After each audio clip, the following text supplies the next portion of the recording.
I once again welcome you members to this other video. We are still moving on with the internal components of the system unit. In this video, we are going to look at the other components like the buses, the power supply, the motherboard, the expansion slots, etc. So to begin with is the buses. Like in the previous video, we looked at the RAM, the CPU, etc. So the buses, like I said, these are the pathways through which data moves to and from the storage media to the motherboard, then to the CPU, to the central processing unit. So a bus looks like this. This is how a bus looks like. Like we have quite a good number of them. We have these ones, like as you can see. So meaning this is the component of the system unit which picks information from the storage media, it takes it to the motherboard, and finally it hands it over to the CPU.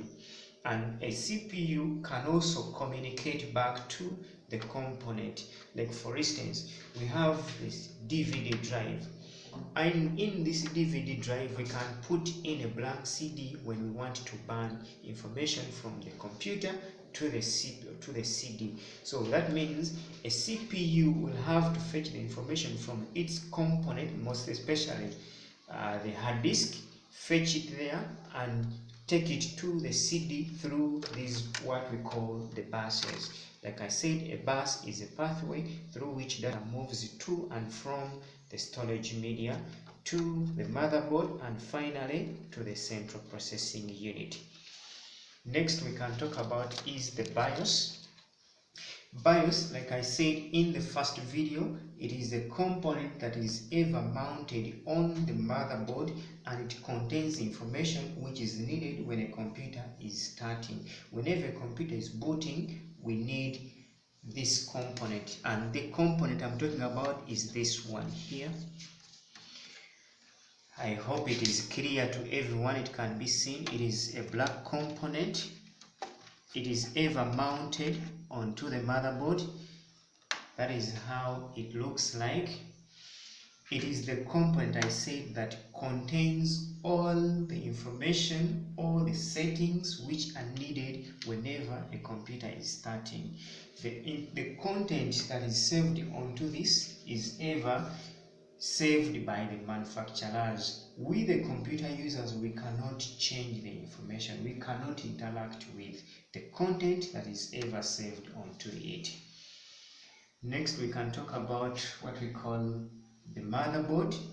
The motherboard, this is the green component everyone can see, the big green component whereby these other components are attached onto it. So in motherboard we are saying it is a single circuit board of a computer where all other components are mounted, where all these other components get connected. So it is a component that provides connection to all the internal and external components. How does it provide a connection to external components? It has what we call the ports. A port is a docking point where external device can be attached to the computer system. As you can see here, these are the ports. A point, I said, it's a docking point where external devices can be attached to the system unit. And when we say it is attached to the system unit, it gets the connection to the motherboard. So the use of it is to provide connection to internal and external components. Next we can talk about the expansion slots. Like I said, expansion slots, these are the sockets which are ever attached onto the motherboard to provide connection to external components, or they might even be internal if you want to increase the capability of a computer.